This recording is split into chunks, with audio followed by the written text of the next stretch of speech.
ওয়ালাইকুম আপু, আপনি কেমন আছেন? ওয়ালাইকুম আসসালাম ভাইয়া। আলহামদুলিল্লাহ আমি ভালো আছি। তো আপনারা কেমন আছেন? আমরা ভালো আছি ইনশাআল্লাহ। তো আপু আমাদের কাছে কিভাবে আসলেন? ভাইয়া আমি আপনাদের প্রতিবেদন প্রতিদিনই দেখি আরকি। দেখে তখন নিজের থেকে একটা সিদ্ধান্ত নিলাম যে আমার আপনাদের সাথে হয়তো দেখা করলে, কথা বললে হয়তো নিজের কিছু উপকার হইতে পারে। আচ্ছা, প্রতিবেদনটা দেখছেন আপনার মোবাইল দিয়ে? না, আমার পাশের বাড়ি। ও আচ্ছা, আচ্ছা, বুঝতে পারছি। তো আপু আপনার দেশের বাড়ি কোথায়? আমার বাড়ি সিরাজগঞ্জ উল্লাপাড়াতে। ও আচ্ছা, আচ্ছা। আপু আপনার নামটা কি? আমার নাম মোসাম্মদ শিউলি খাতুন। তো আমাদের কাছে কেন আসছেন, কি জন্য আসছেন একটু যদি জানাতেন।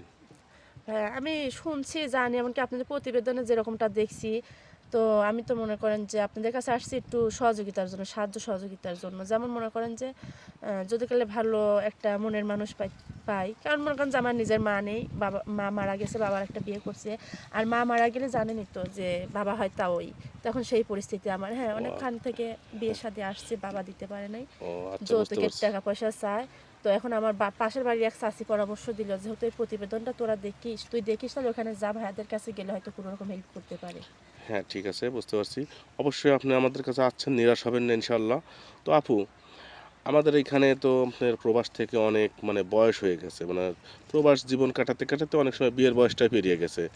এরকম অনেক মানুষ আমাদের নক করবে। তো সেক্ষেত্রে আপনি সেই শ্রেণীর মানুষদেরকে বিয়ে করতে সম্মতি হবেন? হয়তো ৩০ বছর, ৪০ বছর, ৪৫ বছর বয়সের মানুষ যদি হয়? আরে ভাইয়া, মানুষের বয়সে কিছু যায় আসে না।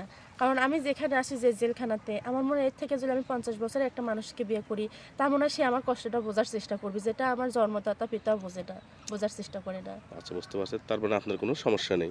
আমার তাতে কোনো সমস্যা নেই। আবার যদি মনে করেন যে না, কোনো বিবাহিত পুরুষ বউ চলে গেছে কিংবা বউ মারা গেছে, তাদেরকেও আমি বিয়ে করব। কারণ কিসের জন্য? কারণ আমার বাবার সামর্থ্য নেই যে লক্ষ লক্ষ টাকা দিয়ে যৌতুক দিয়ে আমাকে বিয়ে দিবে। আর তাই একটা যদি ভালো মনের মানুষ পাই, তাহলে পরে তার সঙ্গে আমি বিয়ে করতে একমত। সুপ্রিয় দর্শক, শুনতে পারলেন আপুটি আসলে খুবই কষ্টে আছে। আর একটা মানুষ কখনো এই সকল বিষয়গুলো মেনে নিতে চায় যখন সে তিন বেলা ৩ মুঠো ভাত খাইতে পারে না, বা তার বাবা খুব অসহায়। পরিবার এক কথায় বলতে গেলে অসহায় একটি পরিবার। মানে দিন আনে দিন খায়।